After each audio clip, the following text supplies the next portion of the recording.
And there it is, the Gran Torino. It's alive again. Had to get a battery. The old battery wouldn't even pass a 50 amp load test on a carbon pile tester.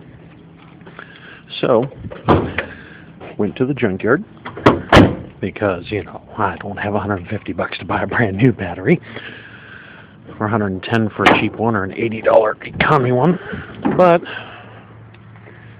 I think I did okay. Got an Interstate, 875 cranking amps, 700 cold cranking amps. It's a 34, so I had to install it backwards, but you know, cables reach just fine. $35, and my old battery in trade.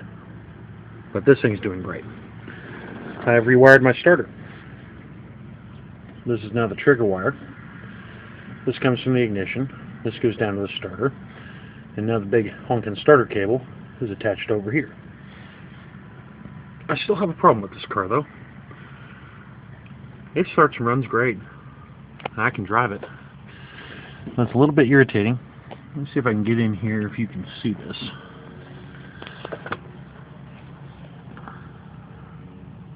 There's no... I got a new phone. This thing doesn't really have an ambient light adjustment here. Let me whip the air cleaner off real quick. And then I can show you what I'm talking about. Oopsie daisy. Okay, the problem here is probably one you've read before if you've dealt with Edelbrock carburetors. This throttle shaft here for the secondaries is loose and it won't stay shut. And I'm hoping maybe I can adjust that by this rod here. I don't know if you can see that. This rod here. I'm hoping I can adjust that to where it'll stay tight. Because if it's not tight, this thing's got a heck of a vacuum leak. But if that thing is touching and it's tight, it quiets down, it idles up, sounds great. So let's demonstrate. Fire this thing up. You'll be able to hear the vacuum leak, and you'll be able to hear it clean up once I move that throttle shaft. I don't think that's the only problem this thing has. I think it's got more issues. Oh yeah, new starter sounds completely different.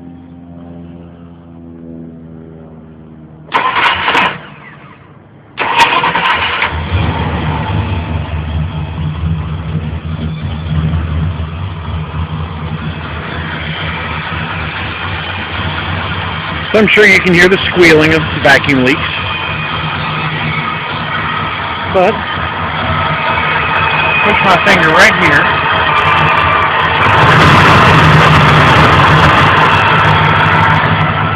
Smooths out quite a bit.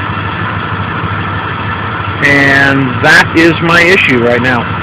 So I think the carburetor's going to have to come off, and I may have to find a way to either put a Holly on it, or get a Motorcraft carburetor, get another Edelbrock, or see about drilling out those throttle shaft holes there and putting bushings in. Something.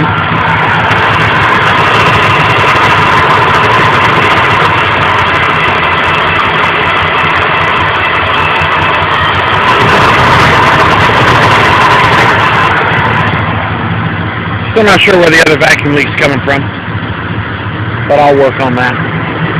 In the meantime, finally have a battery and a starter, and I can enjoy this sound.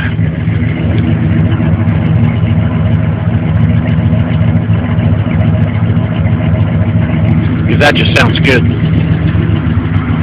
Okay.